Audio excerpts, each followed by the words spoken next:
Hey, chat, I want to run a poll, and I want you guys to answer it, please. Can I get everybody to sit up in their chair?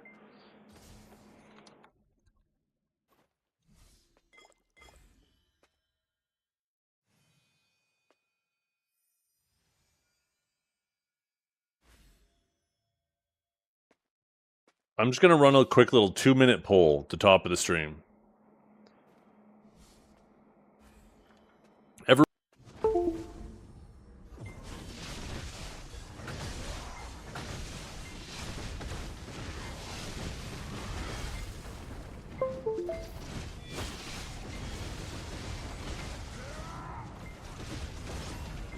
Phone underscore ringing, phone underscore ringing.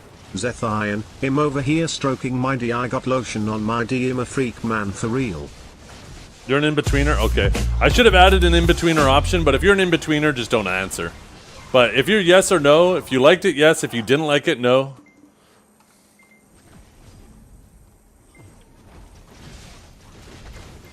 If you're in-betweener, just don't answer.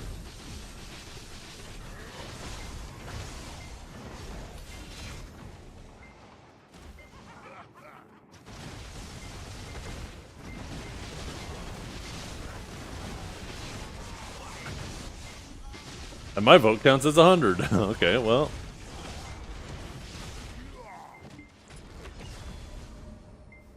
Yes, by the way? Yeah. I might have to do that. What do you mean, no? We got Savior. Well, we didn't get it yet. We got teased with Savior.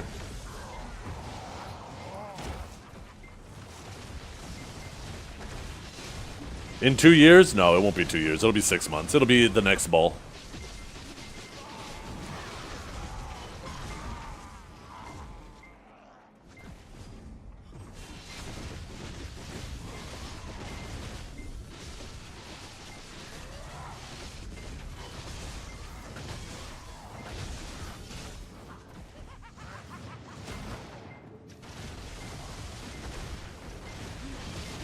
Yeah, tell him, Umav. Tell him. I'll save your mains having to deal with all these flavor of the month rerollers. Okay, so 82% yes. 18% no. So, I think whether the ball is I've been good or bad. Savior main since 2013. Trying to talk. Why are people re-rolling to my class? No one has played it for the longest time. Shut up, bitch! I think whether you enjoy the ball or not is okay. It's okay to like the ball, and it's okay to not like the ball. I think whether the ball is good or bad is subjective to the community. Shut up, bitch! And if the majority of the community like the ball, then I think you can that's enough data to say that it was a good ball. If the majority of the community didn't like the ball, then I think that would be fair to say it was a bad ball, right? But if we're at an 82-18% split, I'd be interested. I mean, that's not exactly an amazing sample size. I would have liked, considering we're supposed to have like 2,100 people in chat, and only 40 fucking answered. That's like what? 2% of people? But, yeah, Yeah, I don't know. I think that's enough data to say that it was a good ball. If the majority of the people enjoyed it, that's what matters. Und just TTT in your cat wakes you up like is. Mehr, mehr, mehr, mehr, mehr, mehr, mehr, mehr, mehr, mehr, mehr, mehr, mehr, mehr, mehr, mehr, mehr, mehr, mehr, mehr. Shut up, bitch! Damn.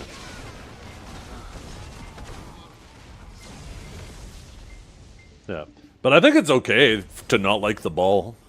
I think it's obnoxious for people who liked it to try to make it so people who didn't like it try to make them feel bad for not liking it.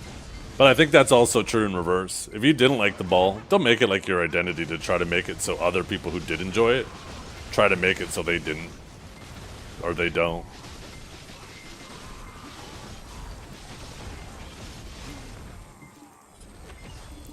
I just think it was crazy how many things we've been asking for that actually got addressed. Things that we've been asking for years, and it's a shame that it took this long, but, you know, at this point, a lot of that shit we kind of wrote off, right? Some women interaction in my life. My sprinkler goes like this.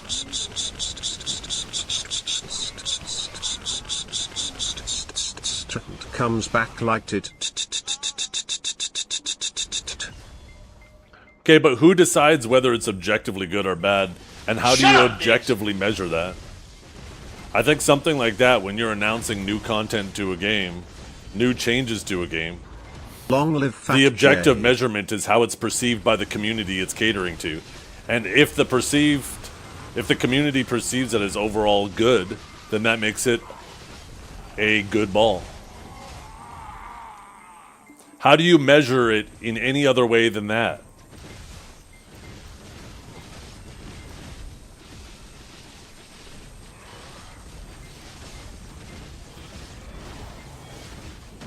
You can't measure it in number of changes, right? Because what if you have 100 changes, but all of those changes are bad and the community doesn't like it? Does that mean it was a good ball because it had 100 changes, even though everybody didn't like it? By circumference. Okay, perfect. Ball was good, here's why. Oh my god. You are such a gooner.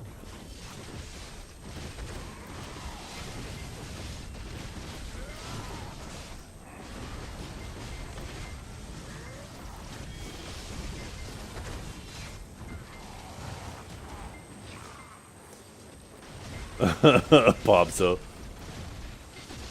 I think by the community, I think that's the best way. Like, if you're trying to make it objective, which this is still subjective, but it's like objectively subjective or subjectively objective.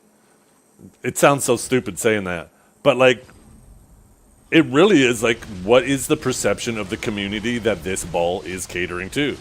And yes, each individual, right? Every individual's opinion of the ball is subjective, but the measurement of the overall opinion is objective. Does that make sense?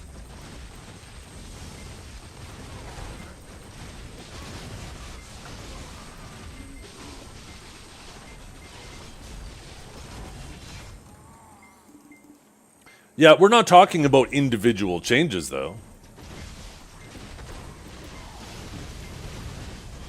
Obviously, individual changes like that can be objective, whether it's good or bad.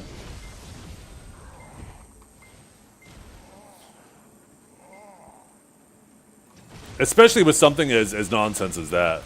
I wouldn't necessarily call the old alchemy system broken. It was just obsolete. That doesn't make something broken. That's like saying traveling long distance by bicycle is broken. It's like, well, once upon a time, depending on when you were doing it, like, if you go back before bicycles were invented, people would have loved a bicycle for travel. If you go back to now and you're trying to go long distances, obviously people are going to want to go by car or plane or train or whatever, right? I think the alchemy stone system is like that. There was a point in time where it was perfectly fine, but it was just out of date. It was dated.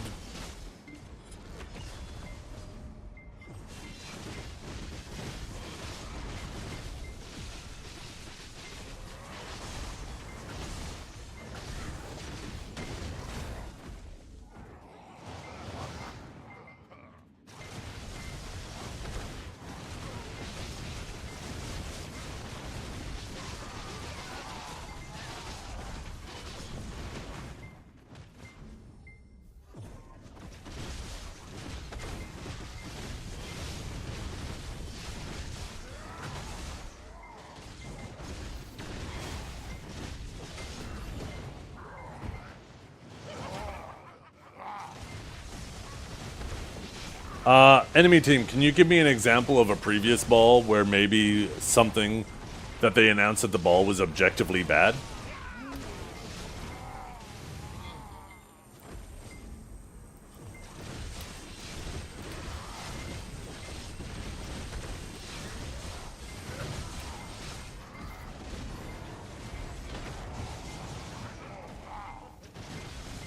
Blue Battlefield?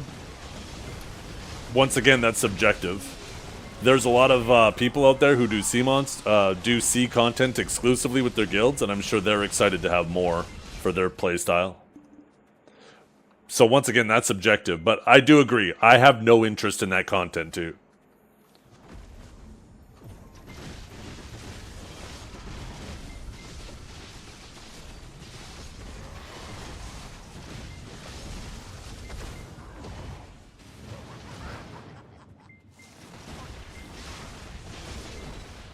Your guild does daily salies? Yeah. Yeah, there's some guilds out there that do that. And it's a shame that that content has been ignored for so long. Pump of 20 neat week on for heavy development on the Twitter already month to get it hitting about when I'm the stuff that they look home and ready to drop them. But he keep on forgetting what he wrote down. The whole crowd got the ladder pen at the mouth, but the wood won't come out, it's talking out.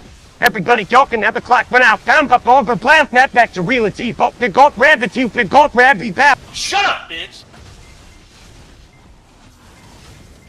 Shut up, bitch! Well, we've had balls where they announced a bunch of shit that was not implemented, so that makes the ball objectively bad.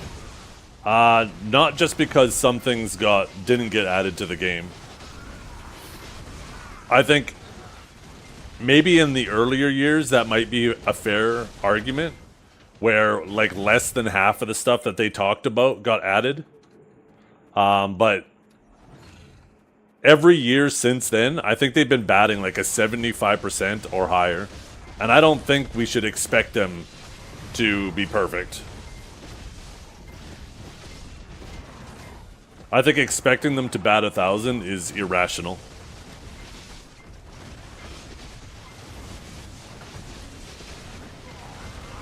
You wouldn't want anybody to hold you to that standard, so why would we hold them to that standard, you know?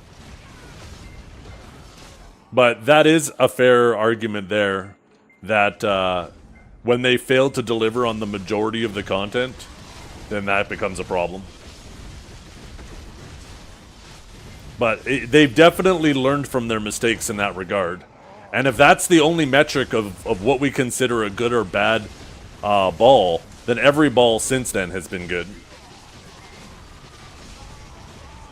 Is there any specific change, though, that they announced and that they did that you would consider as something objectively bad?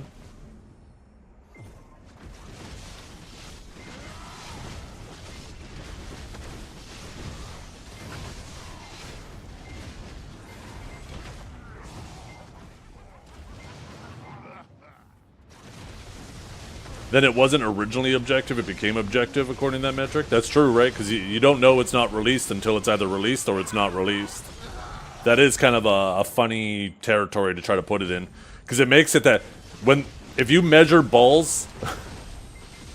if you measure balls by that metric, then you can't actually measure them until like a year after the ball is over. By that metric, we're only allowed to be measuring the 2024 Heidel Ball.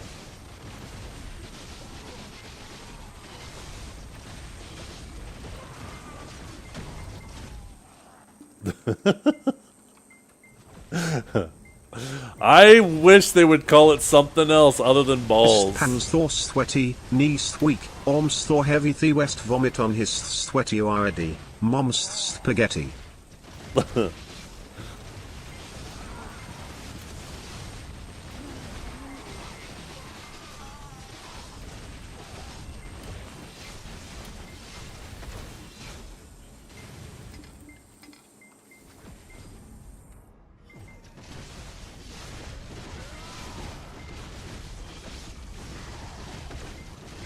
Maybe the new Node War system to try to steelman you. And this is from the perspective of NA. I know there's some other regions out there who like the new Node War system, but I think maybe that is something you could call objectively bad, that they were going to rework the whole Node War system instead of just doing changes to improve what was the existing one. But once again, that's also kind of subjective to each region, right? Apparently there are other regions out there who really enjoy the new No War system and have been doing it ever since.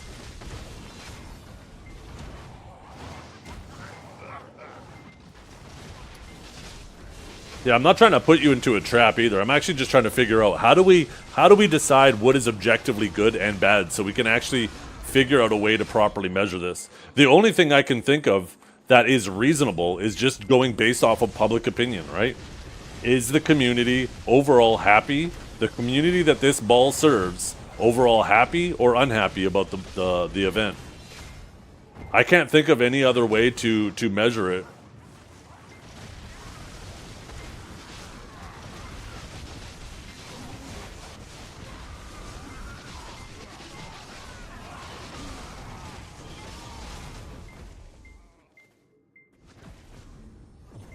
Life skill community got like no changes. The crazy thing is though, the life skill community has been getting a ton of changes throughout the year. They didn't have to wait for a ball.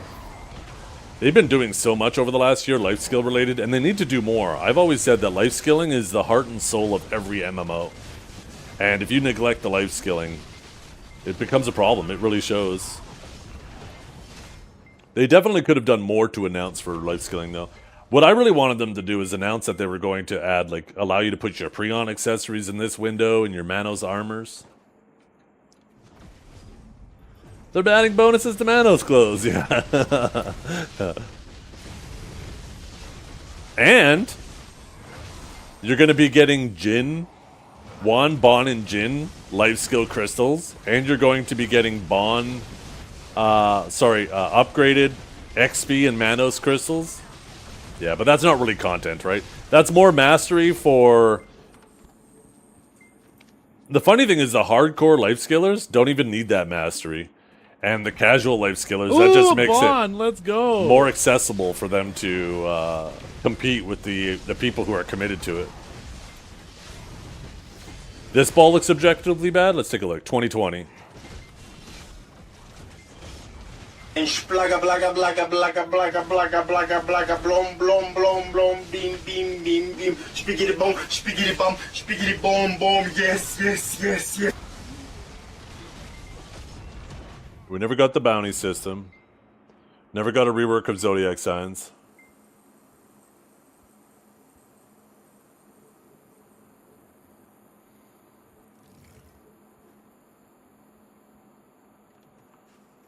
Snow region south of Media.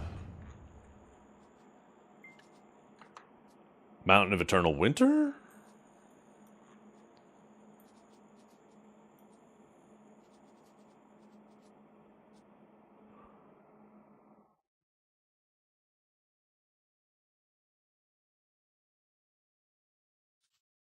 Oh yeah, we're finally getting the Demon Land.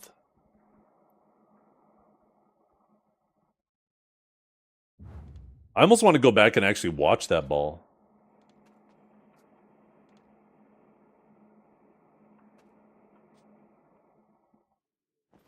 Yeah, he linked the Heidel Ball 2020. He's trying to say that that was a bad ball.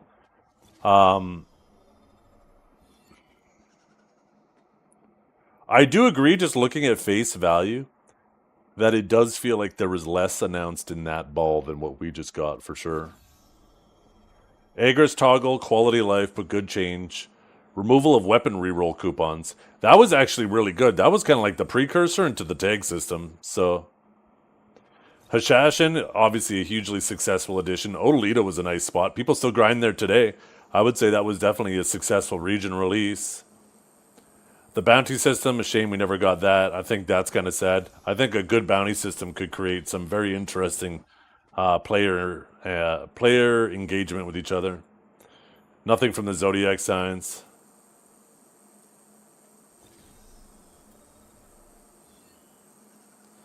But yeah, it doesn't seem like there's a lot in that ball. I think that probably is a better example of a very... I don't know if I would necessarily call that a bad ball, but compared to... I don't know. I feel like I'm being kind of biased because I want to say that it was very lackluster because we just had what I feel was a great ball. So comparing that to what we just got, especially with what we just got being so fresh in our memory, and now all of that stuff in there we've had for a while, it's obviously a lot less exciting now, like 4 years later. I'm trying to remember how excited I was back then.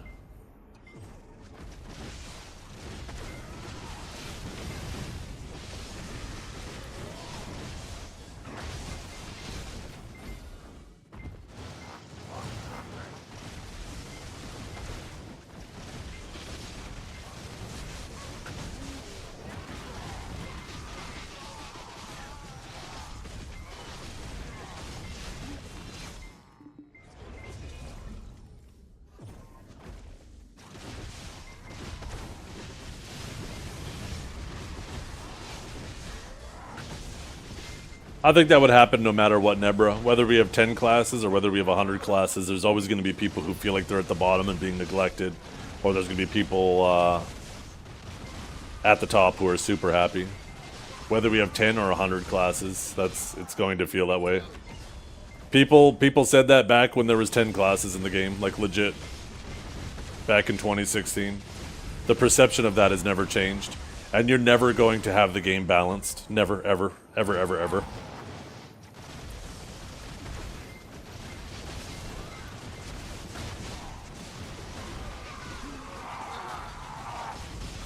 I think that's an individual issue, and it would be nice if they actually had a team that was always working on classes, and that was their whole job. They were like the class balance experts.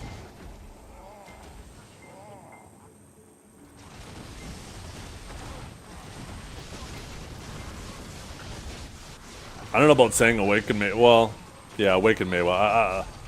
I originally just read Maywa.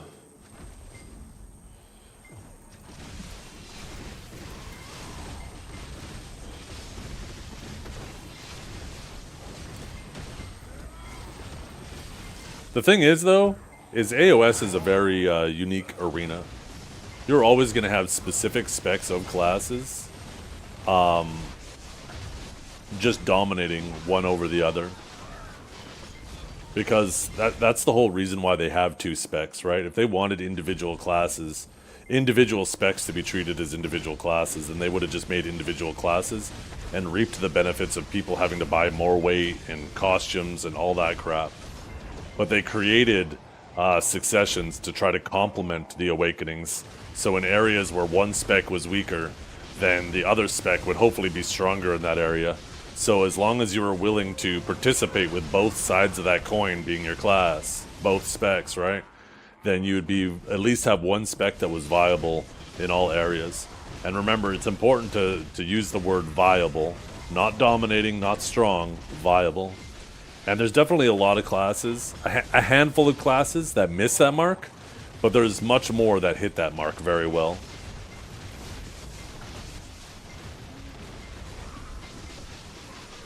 I don't think they can do that. You can't just add Ascension to a class that already has a main hand in Awakening. That's a design, that has to be designed right from the bottom up. And you can't exactly just completely change a class so it's only Ascension.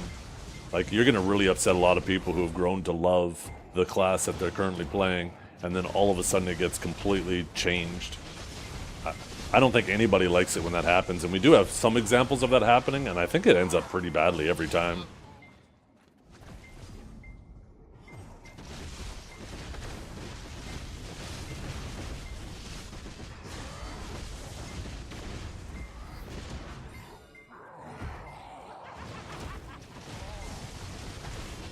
In intention.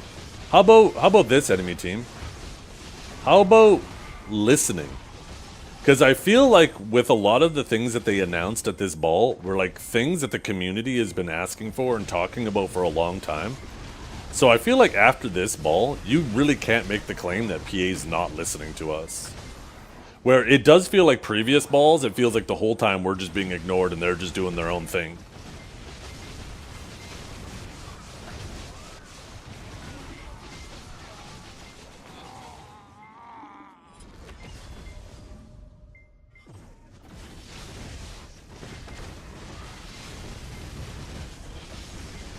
If they just announce meh shit nobody cares about, it's objectively bad.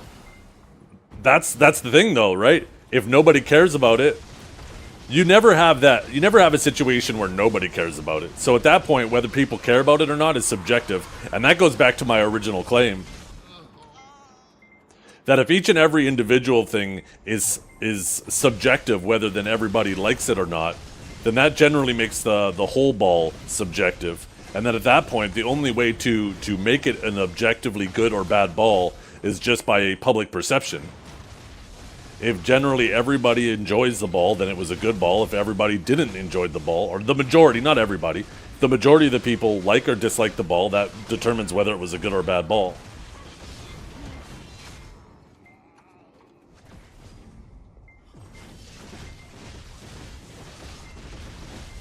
Universal weapons? Yeah.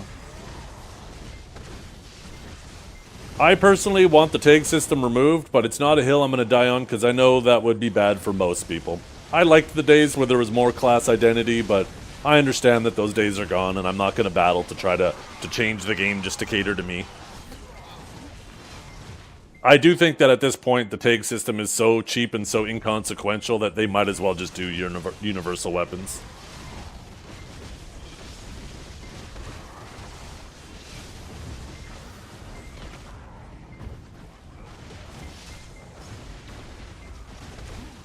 You know what the thing is, though, too, enemy team? Is you can get more people into PvP by just getting more people into the game in general. You can do only changes to PvE and PvE content that if that doubles your player base, then there's a good chance it's also going to double the amount of people PvPing as well.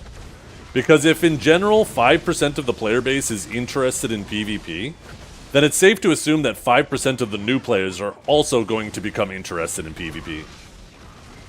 So if you're just going to measure the success of PvP based exclusively on the number of people playing in it, then I think it's better to do changes to the game overall to just get people into the game.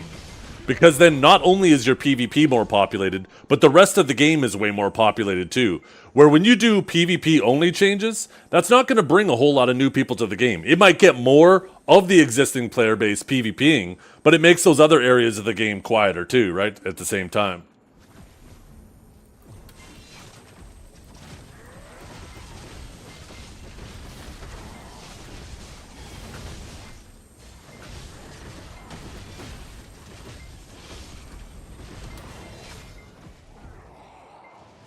Yeah, I think retention is probably the most important area.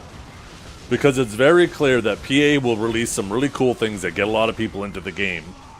But then it feels like they kind of coast off that success and become complacent, and they don't continue to push that momentum. And then those people end up getting bored or whatever and then move on. I think they need to do like what they've been doing the last 6 months between the Calpheon Ball and this Heidel Ball. We need to see that every 6 months. And I think the non-global releases have done a lot more harm than good. Because in every other region except for KR, who obviously gets it first, you know, we don't get the magic of a new content release. We just get basically a spreadsheet. We get to sit there in the sidelines, in the stands, watching KR enjoy the new content and discover it for the first time. And then by the time every other region gets it, it's become just a spreadsheet that we got to go down the list and check things off. So I think the fact that we are finally getting a global release is a huge W. And I think that if they continue to push content and do global releases, we will reap the benefits of that. I think that will help a lot for player retention.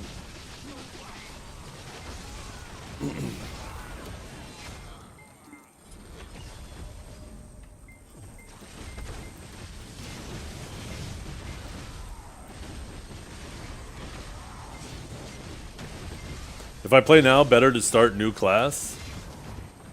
No, it's important to play whatever you genuinely feel you will enjoy. Yeah, that's what I just said, Nebra, right? Like, because when it's a spreadsheet, like, sure, KR gets to fumble through it and go through that sense of discovery, which ends up taking longer for them, right?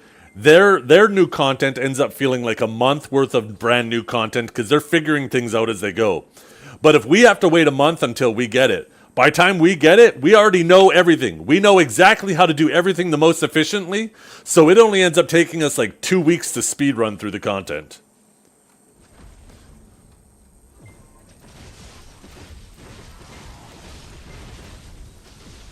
see. My concern with BDO has always been two things: retention and new player experience. Yeah.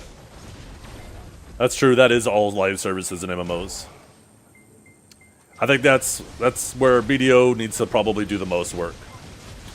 For example, BDO lacks PvE endgame, and now they say the Demonlands' official PvE endgame is objectively good, no matter how many Tuval Temies downvote because they cannot get to 360.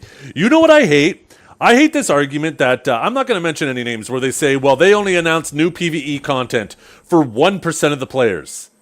What are you talking about? Endgame content is for everybody. Because even the people at the bottom, if they like the game, they will eventually get to the endgame and get to enjoy that content.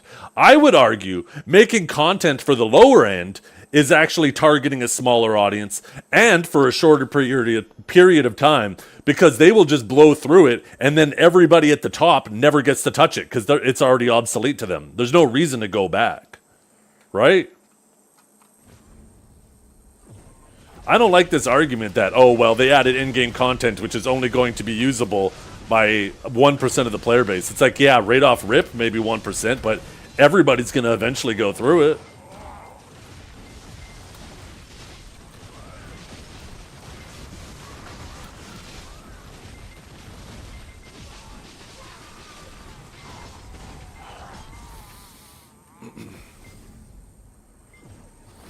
But that's the thing. It's not inaccessible. Trust me, you'll get there. Ask any BDO player that's played this game for a reasonable amount of time. Once upon a time, getting a tri-crescent felt like an unsurmountable hill. And then it was a Tet Ogre, and then a Pen Ogre. Before you know it, you don't realize how quickly you speed up to that content. And you're like, oh, okay, this thing I once thought was impossible actually was very possible. Like, almost every player will tell you that.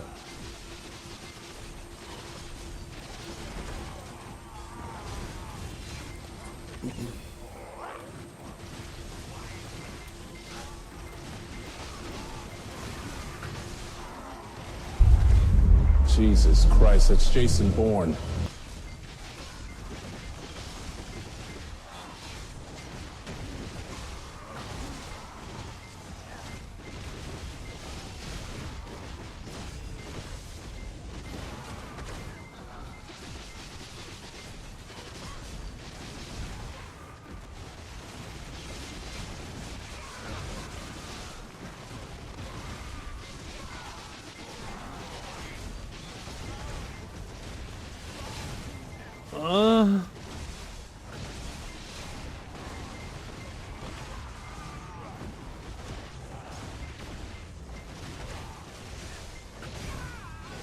That's always been the game, though, Issa. That's always been the game. That's actually every game. Every game is a circle. Every single one of them.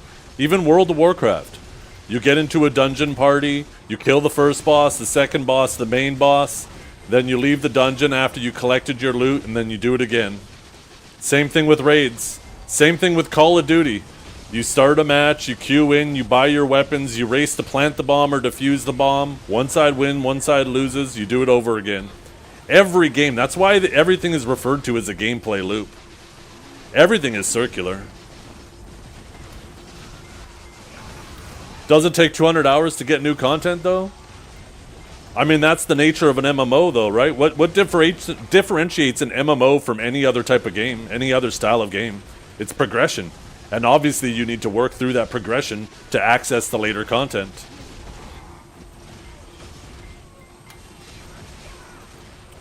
You know, if you're a new player getting into World of Warcraft back in Wrath of the Lich King days, you're not going to be upset that, oh my god, Wrath of the Lich King was just released, I started this game a week ago, and all of these people get to play, go and do raids at Icecrown Citadel, and here I am stuck fucking beating up orcs and the barons or whatever. I'm trying to remember names.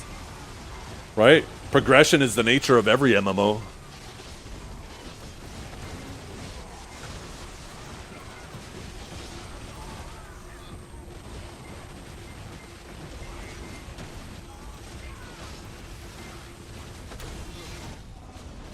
Can I get some mild gear advice? I'm starting cards out accessories. I just got a pen neck from the Tet Debo because I couldn't help myself. Now for the second for deck 2 Vala accessory.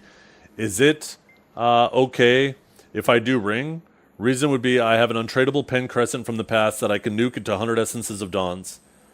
Anybody else able to help this man out? I'm so disconnected from that tier of progression that I don't know if my advice would be good advice. But there might be other people in chat that have recently done that or been through that and might be able to advise you better.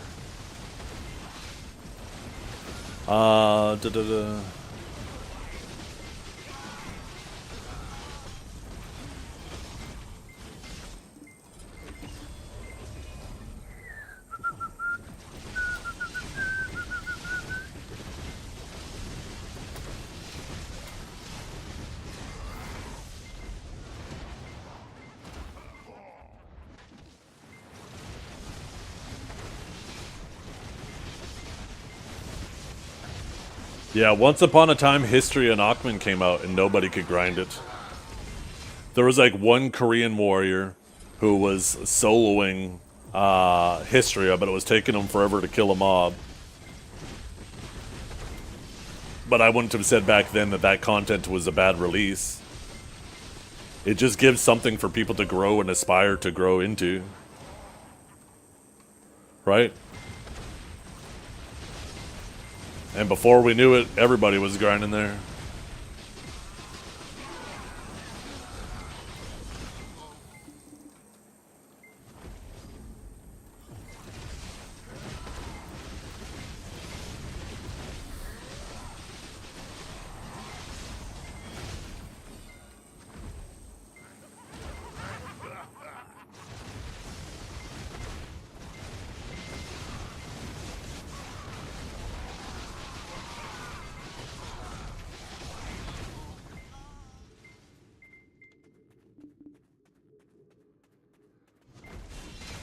Somehow people feel like they need to keep up with new content, but just progress at your own pace. And once you get there, you have spots for yourself. I think one of the issues that BDO has had, and I think we could all agree on this, it's kind of annoying that it felt like there was no linear progression through grinding.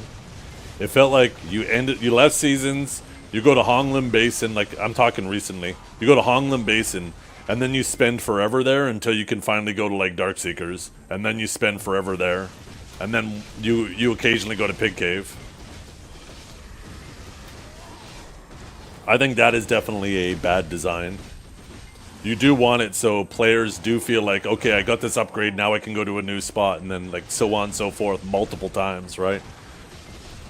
And it does seem like that's something they're aiming for. Now, unfortunately, the existing player base might feel a bit jaded because they've had to sit there through all that content, and you know, even if they do that, you're still going to be stuck at a specific spot that you probably already experienced up until now. But for new players going forward, if that's done properly, that might alleviate a lot of the issues that we have in regards to that for them.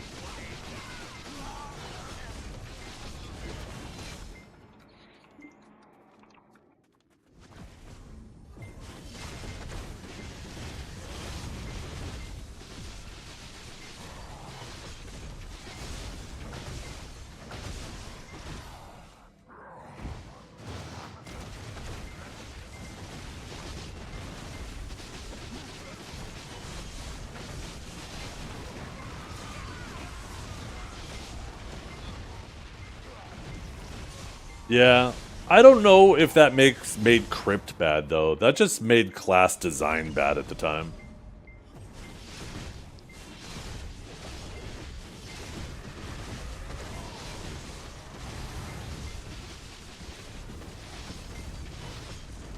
But that was nonsense. I do agree with that.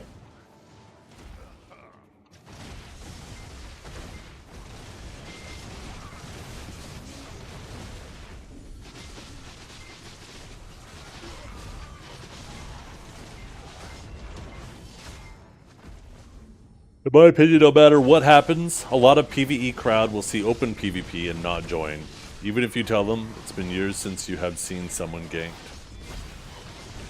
I think a lot of that lack of ganking right now is for a variety of obvious reasons. I think PA created this environment Otherwise, it would have existed from the beginning. Them making going red or killing people so much more punishing, and removing the one-side deck system, and then just the double-edged sword of the crystal setup, right? And adding so much monster damage to the game has just made it so it's been so polarized between your PvE and your PvP setup that people are frustrated, right? If you're out there grinding and someone ganks you in a PvP setup and now you have to spend 5 minutes swapping your shit just to fight them, and then by the time you do that, they leave and you gotta spend 5 minutes swapping back. It's just annoying, right? So people don't want to participate in it. But once upon a time, all of these systems weren't nearly as annoying, and a lot more people participated in it. Now, when I say a lot more people, I'm not saying like the majority of the player base. I think the PvP community has always been a minority, just a vocal minority.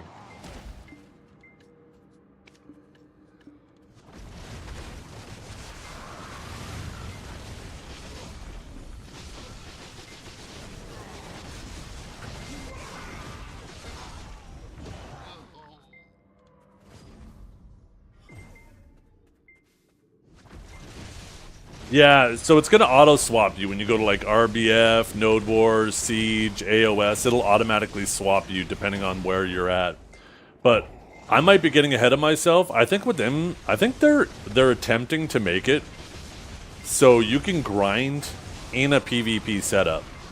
I think they're trying to do away with like monster damage on specific pieces of gear and just make it so you get it on your gear. You get monster damage by just progressing your gear.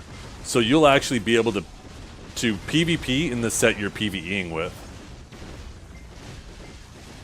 Another example, not just them adding monster damage per AP past 310, which I think is going to help work towards that goal, but also removing the species damage from going over the caps, I think will also help achieve that goal, because you'll be able to use a Lightstone set specifically that will affect players and monsters equally. I think they are trying to move towards that. I just think that they didn't really come out and say it. But I think these are important steps towards that goal, which, yeah, I think is good too. Because I think there's a lot of PvEers that might be more interested in PvP. If they had somebody jump them and they managed to fight back and succeed, they would actually feel a lot better about it. They'd be like, damn, wait a minute, that guy just tried to jump me and that felt good. Maybe I'll try to doing that more often, right? But when you get jumped and the person just fucking one-shots you and then runs away like a little bitch, like, of course people aren't going to like that, right? Especially if you're typically not a PvPer, that's just going to put an even more sour taste in your mouth.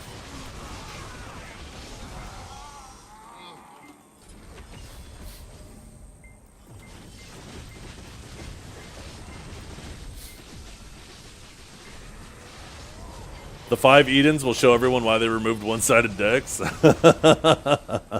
Depending who. Depending who. You know what might be funny about that though, Kelb?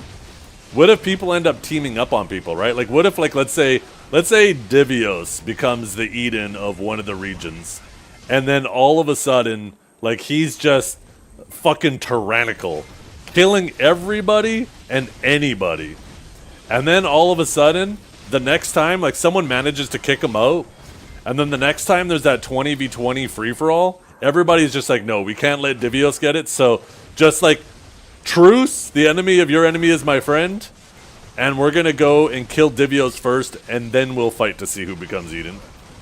I wonder if you're gonna end up having, like, situations like that. Did you see the illegal grab? Let's see. Okay, a little divine. Impaling. Oh, that was super illegal. Super illegal.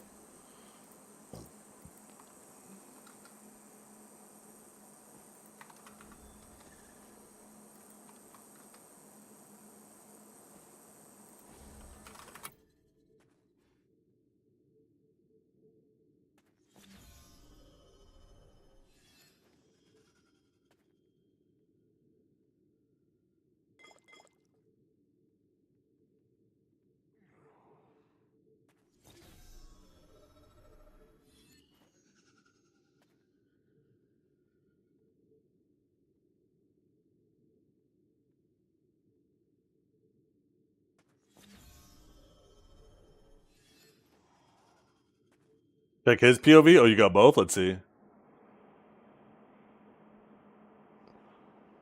Oh my god, that was even more illegal. What was that shit? Sage on sage violence. Oh my god, that looked even more ridiculous. That looked ridiculous from your angle, but even more from his. That's funny as hell. You need to upload that second one too.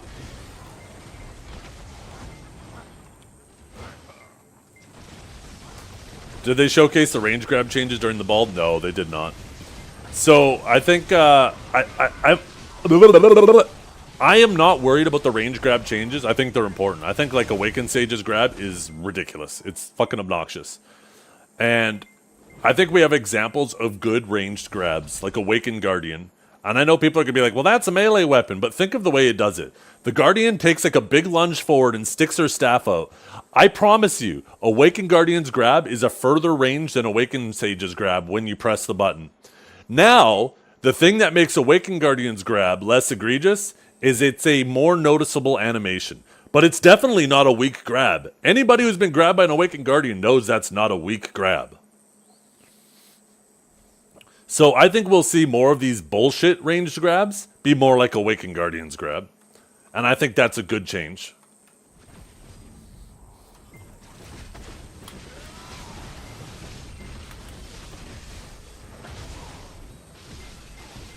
Yeah, that's what they need to do, enemy team.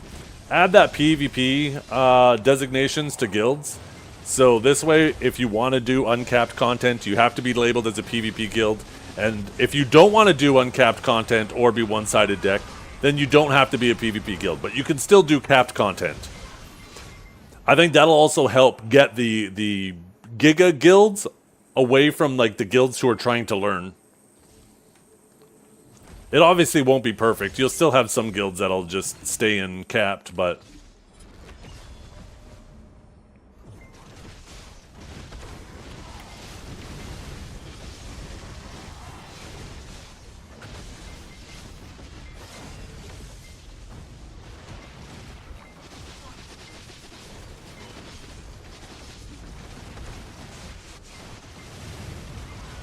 Yeah, I don't remember seeing that. Let's see, Divine, then do grab, and then do Bolt into grab, and see the difference.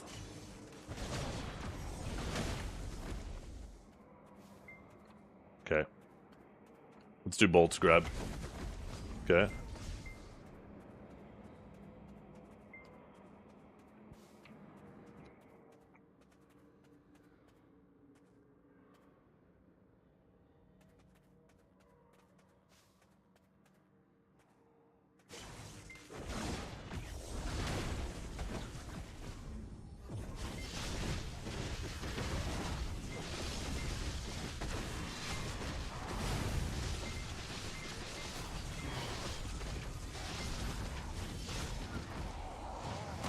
So what you're saying is that little bit of a delay there?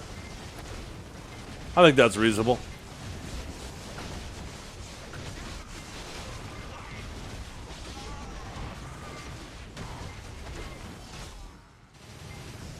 I think this is an important way to put it too, right? If you're just throwing your grab every time it's off cooldown with no real regard to paying attention to what the other person is doing, and you're mostly successful doing that, your grab is bullshit.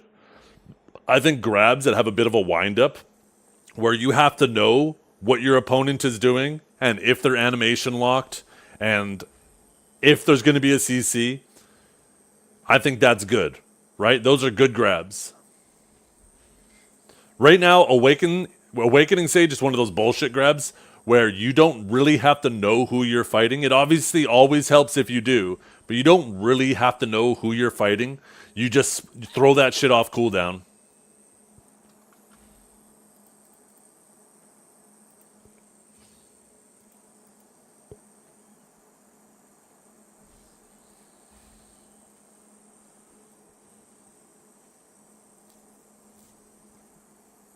Oh shit, you're doing AOS with me yapping in the background? Oh my goodness. You're able to stay focused with my stupid voice in the background? Holy shit.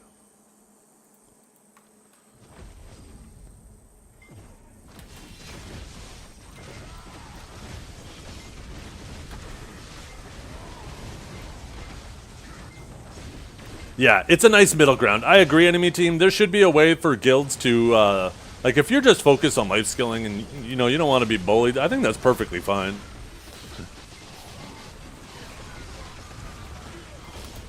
I also think another good alternative would to just be have PvE only channels, right? Channels where flagging is disabled.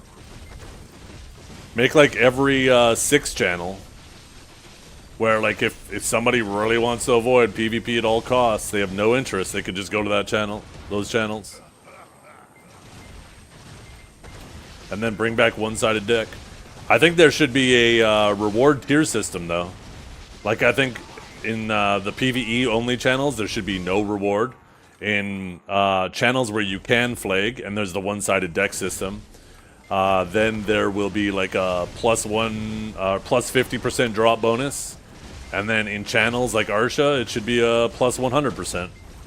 So this way, there's like a tier system where as you get stronger, you will be rewarded for adding more risk into your grind. Right? It should be something that people want to do and progress through. They want to get better and go to the channels that are more like the Wild Wild West because there's more benefit to them, but they have to get better at their class to do it. The servers are in Chicago now, yeah. Buy out of PvP every week, like a Villa Pass?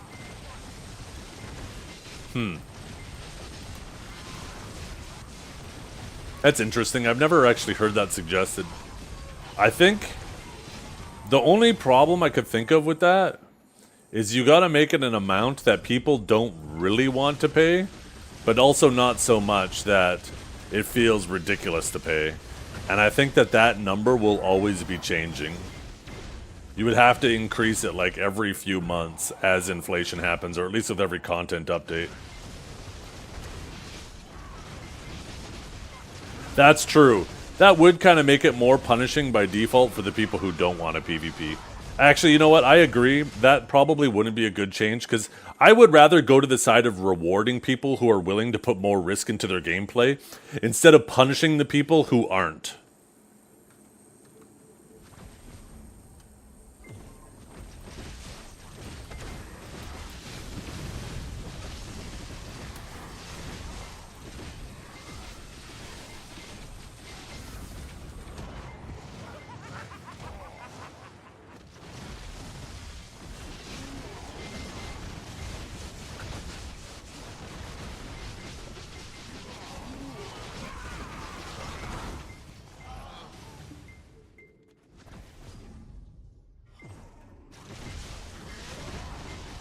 Yeah.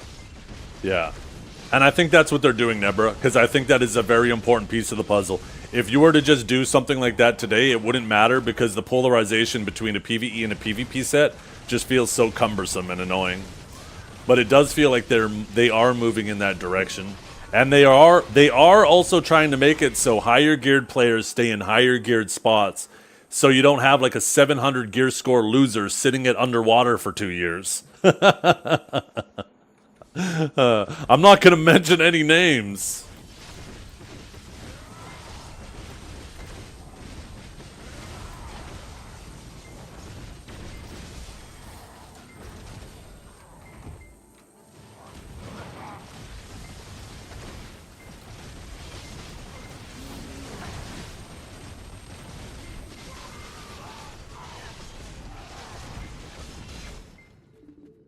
Probably a lot of new viewers in chat being like, I wonder who he's talking about. That was me. I lived at underwater for years.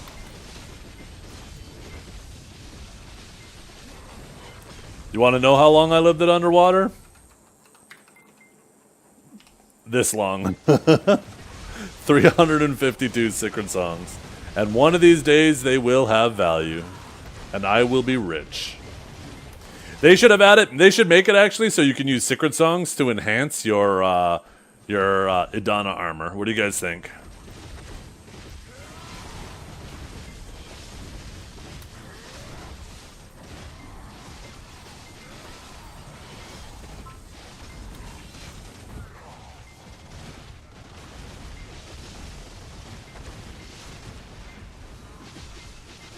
I think it's sad I still hear people not passing 50 to avoid PvP. I mean, some people do that on specific characters that they don't want to be attacked, right? For like life skilling stuff.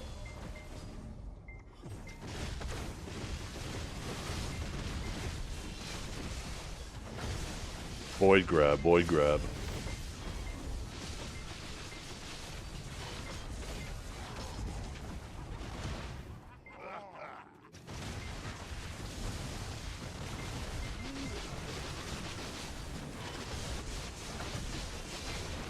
I don't know. I'm not sure what you're referring to. You need to explain it to me. Also, why is your name not... What is up with your character name? You're supposed to be named... Wait, where is it?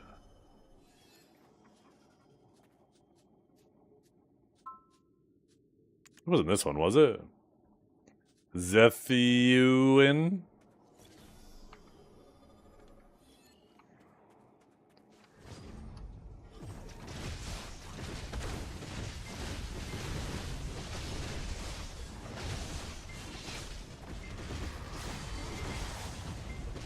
The grab disappears into the void if you change camera? Oh, you're talking about where you throw the grab but nothing comes out?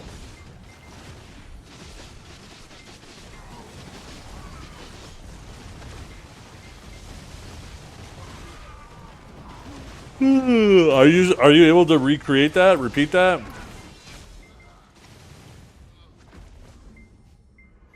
When you say go straight into void, are you like saying the void as in goes into nothing, or void as in like void gateway or void eruption or something? I'm having difficulty knowing if you're referring to the void or an ability. It disappears. Okay, that's what I thought you were saying. Are you sure it's not also an aiming thing?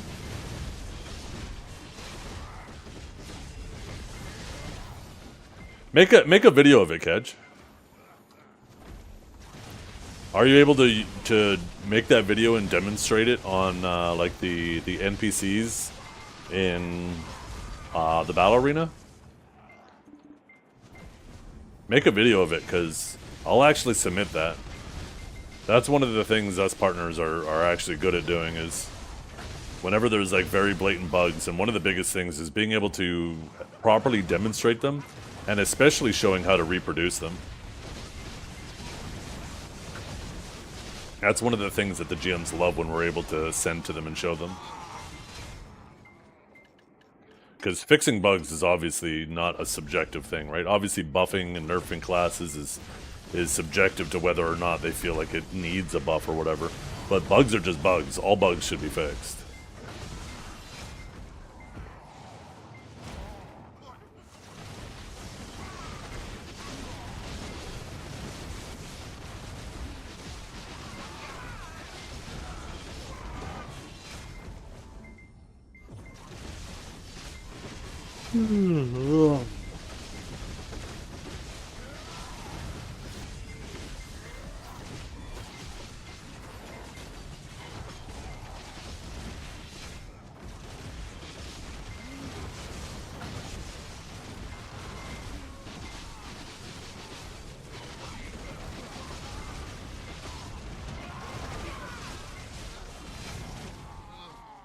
I personally like the idea of rewarding people who are willing to take on more risk.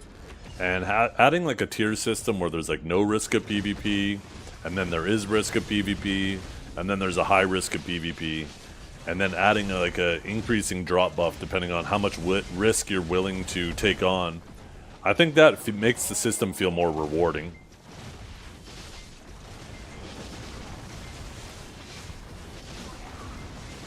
I think that's the best way to go about it myself.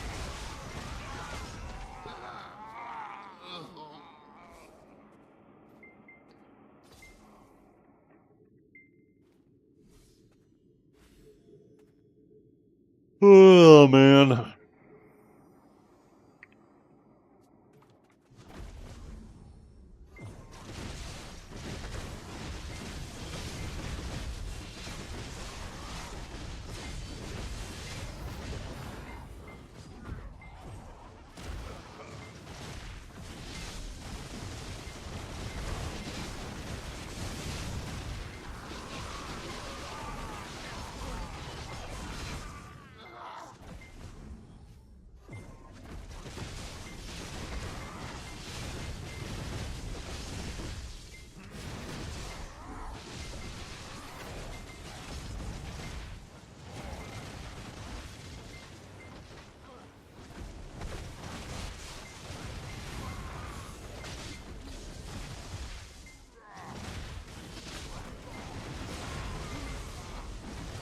Anybody else really like that little spear toss he does with Chain Lightning?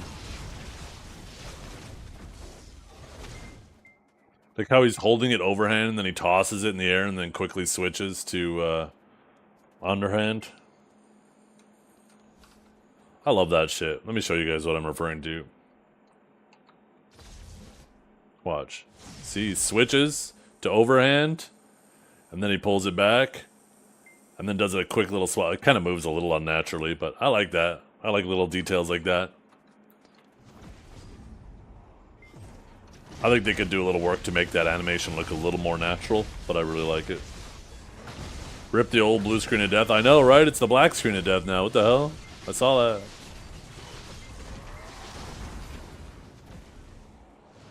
I don't know why they changed something like that.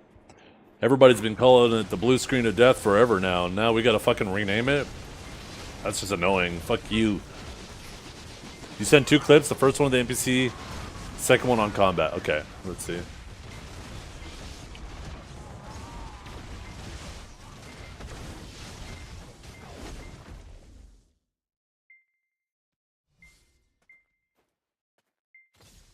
Wait, where did you send it to me? You didn't send me anything yet. Where did you send it to me?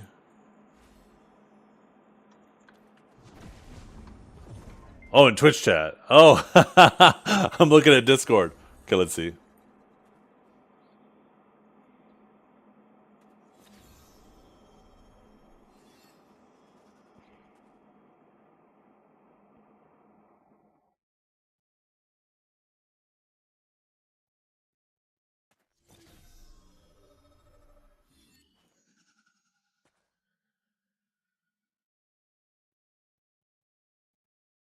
Wait, what?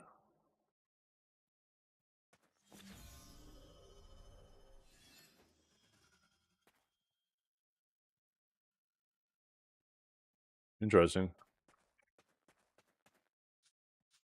Let me go try exactly that, because that looks super easy to reproduce.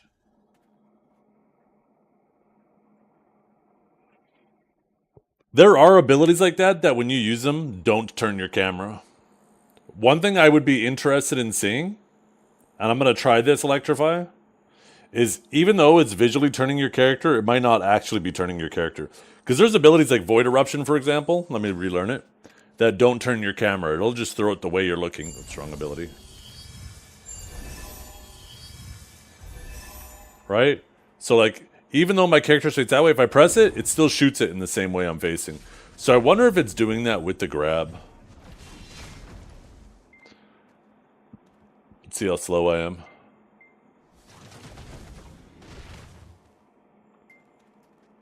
Was I too close?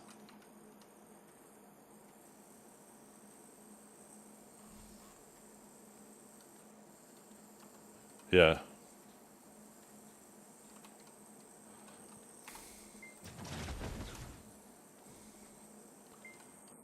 Here, let's make sure this is proper distance. Let's use this wall. Let's use this wall as a reference to make sure that we're a proper distance away. We'll do a normal range grab. Should grab him from here. Yeah, okay. So we can grab him.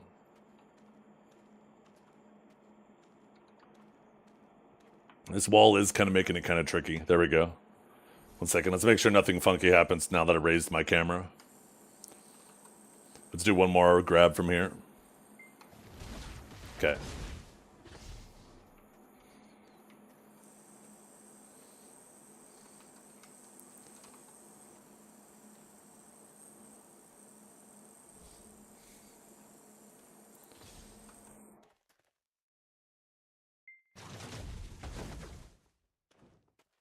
I might have missed that, but I'm going to try again. I don't think I did.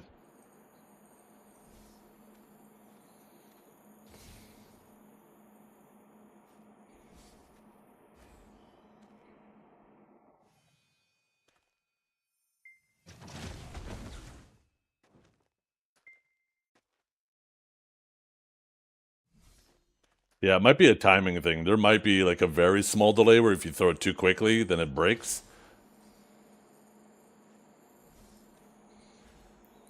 No, I think this is perfectly fine. Yeah, it's still doing it. Okay. So now I want to try what I was saying. So I'm going to actually do this. And I'm curious if it'll grab him.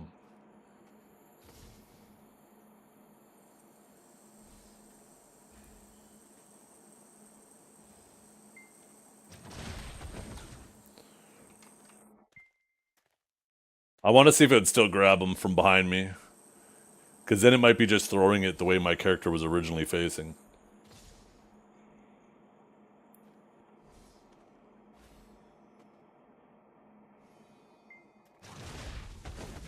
No, it doesn't look like it. It's just not throwing it at all. Yeah, this has been the case for a while. There are a lot of times where you're like, that grab looked perfect. What the fuck happened? Let's try with another ability too.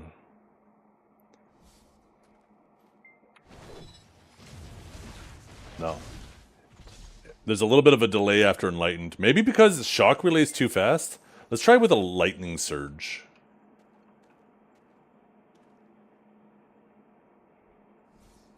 Yeah, being melee range does fix it.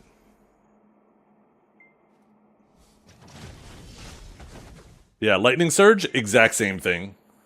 You can grab too quickly after the animation. Let's try with Radiant.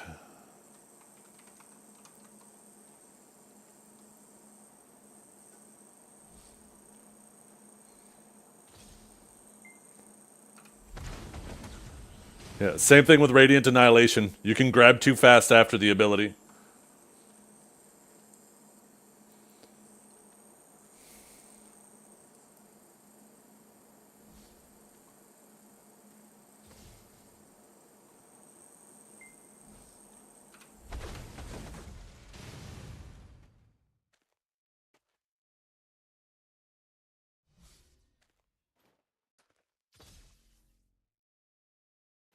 Want to try Upsurge.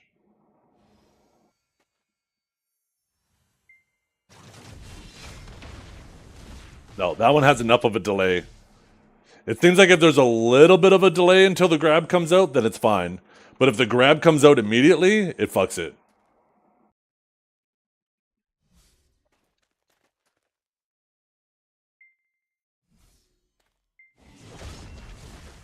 Yeah, that one's fine. There's a little bit of a delay. You can feel the delay too, because I'm pressing E before the ability is finished, and the grab isn't coming out immediately. But any of those abilities where the grab comes out immediately, those are the ones that it's fucking up with.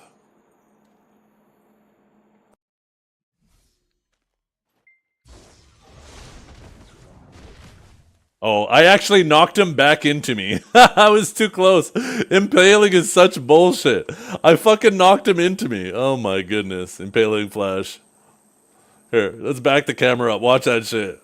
Watch him come flying towards me.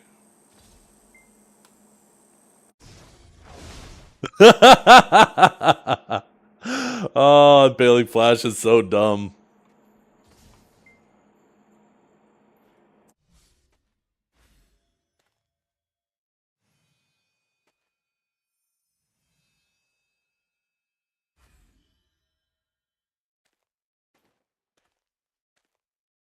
Let's try with Chain Lightning.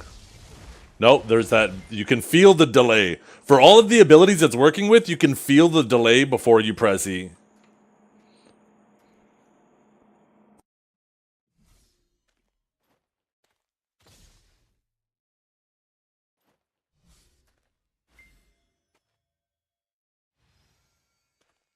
Once again, that only counts? Like, if it's the ranged grab. The ranged grab. You know what I think is happening? If you do those abilities into the grab, it's actually doing the melee grab only. It doesn't do the ranged grab. I think that's what's happening. That's why if you do those same things up close, the grab still works. But if you're at range, it doesn't. It actually cancels the range portion of the grab.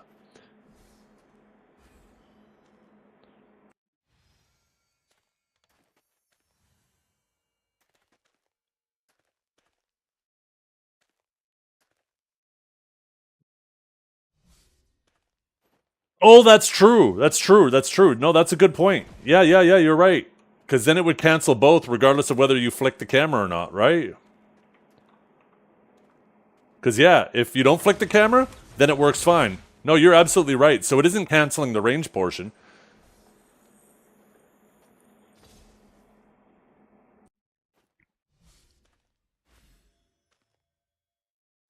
Interesting. Interesting.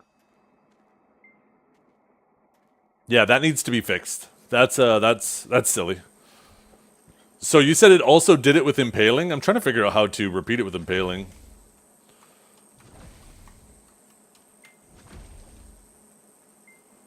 Maybe try to go past?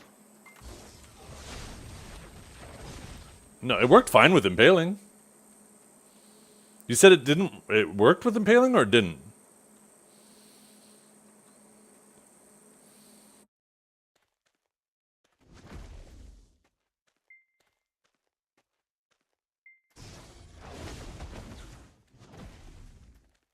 Yeah, you can feel the delay with impaling. I think it's just shock relay and lightning surge. It was bolt? Oh, okay. Yeah, bolt might do it too. Let's try. I'll bolt over him.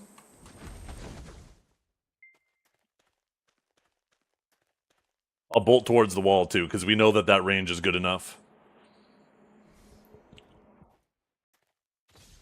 Yeah, bolt's another one of those abilities where it works fine, right? Sorry, not where it works fine, where it you can grab really, really, really fast after it.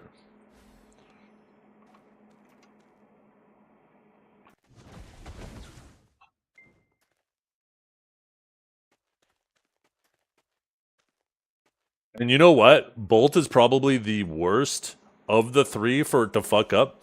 Because Lightning Surge, you're almost always using it to get close to your target, right? And if you're chasing somebody with it, they're most likely still going to be in front of you, so it's not that big of a deal. You're not flicking your camera. But Bolt is one of those things where you will bolt and then twist your camera to try to grab.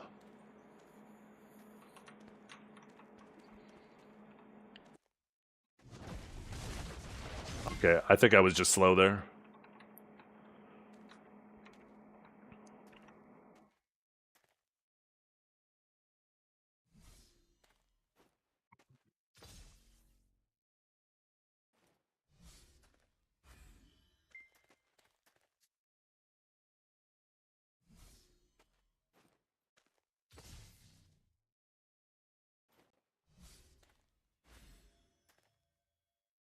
That could have been a missed grab there, though.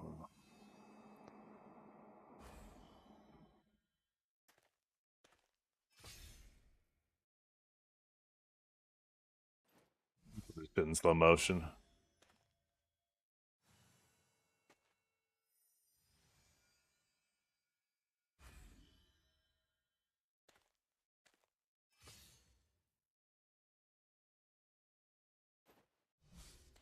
Yeah, that was really close from when you pressed E to when the reticule turned red. That one's kind of iffy. I don't know if that video really demonstrates it well, but it was super close. Yeah, it fucked up again. That one was definitely aimed perfectly fine. So yeah, Bolt, Shock Relay, and Lightning Surge. All three of them will do it. And those are all three of your fastest abilities to grab after.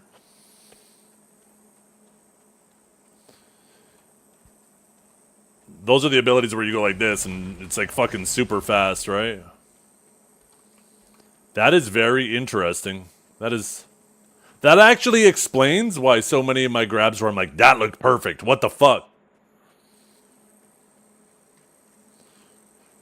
But yeah, if they're in melee range, then it's fine, right? Like if I go like this and then turn, well, of course I didn't go through them. Let me bring the number 2. Okay. We need to do our group bosses here pretty soon. I think we might end up needing a replacement.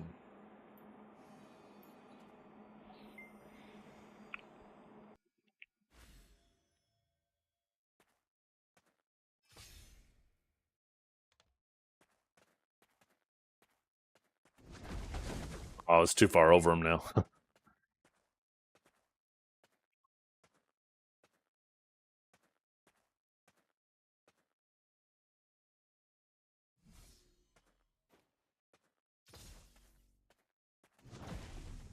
Damn it, now I collided.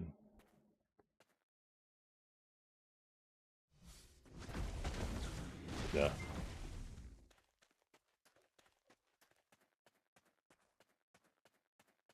Okay.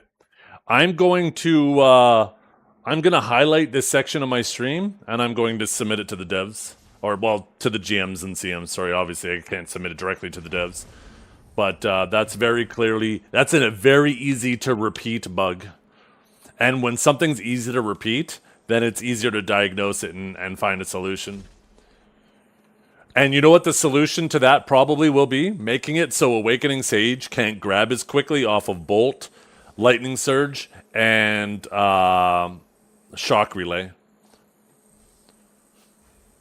Because, yeah, any of the abilities where there is a little bit of a delay, it works fine. But those abilities where it's instant when you throw the grab, it doesn't work. It breaks the ability.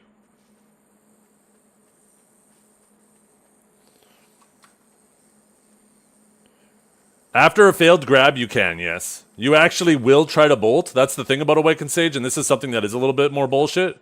Is like, you use your ability to bolt after a grab as confirmation of whether or not you got the grab. So, like, if you tried to bolt and grab, you just instantly bolt again. And if you fail to bolt, you know you got the grab.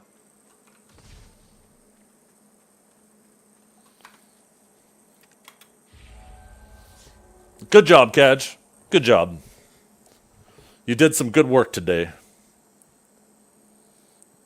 Is this the nerf? No, we're not talking any nerfs. This isn't Global Lab. This is live.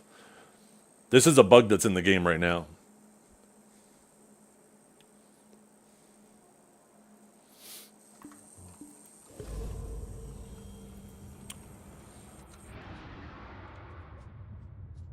I better start making my way to Heidel.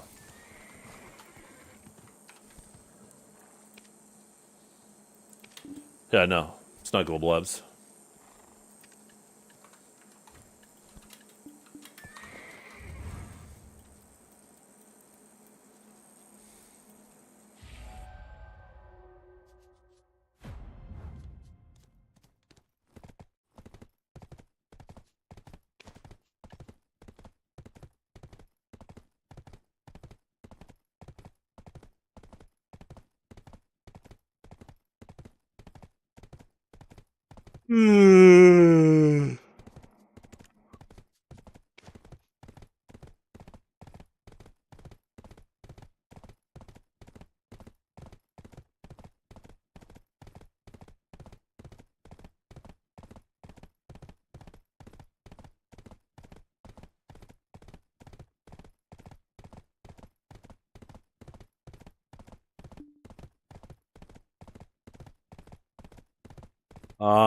Anybody in chat decently geared that knows how to do the Party Black Shrine bosses?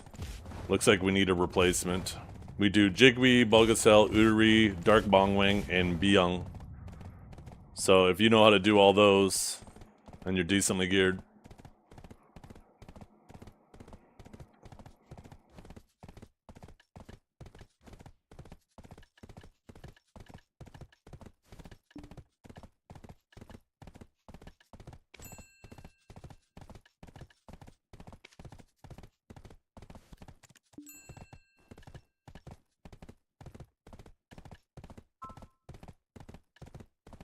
Yeah, 150 gear score.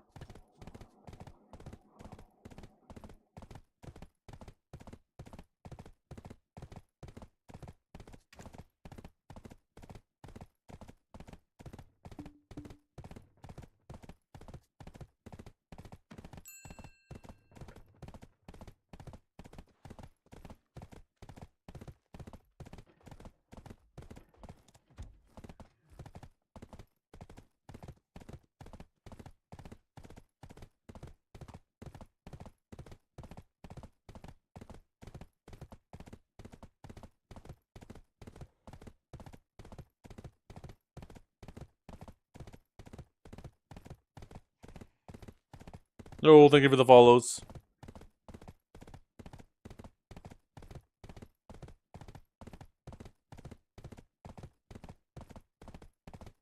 Was maintenance today? No.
No, this bug. What's the second one?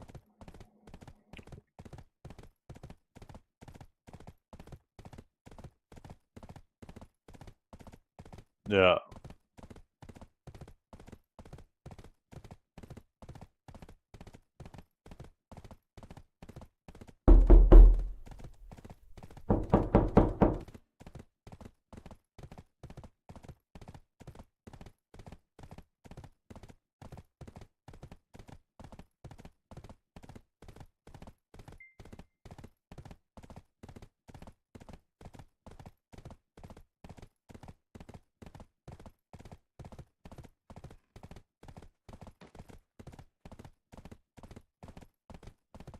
Oh man.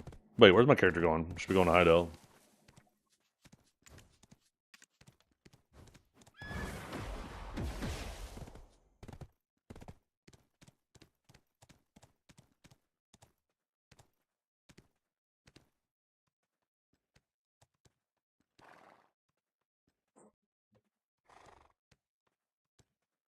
You seen this bug? Why do I not trust this link? Fuck, of course. You fucking loser. Oh my god, you're such a loser.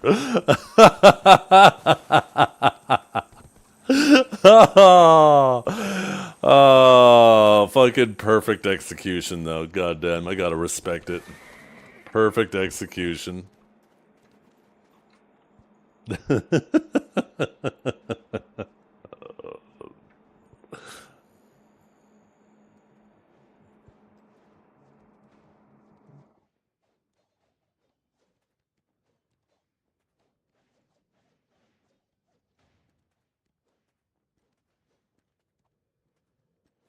Yo, what's up, Warlock guy? I feel like it's been a minute.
We might not be doing our group bosses today. Ah, Kinjara's doing Gumiho. No wonder why.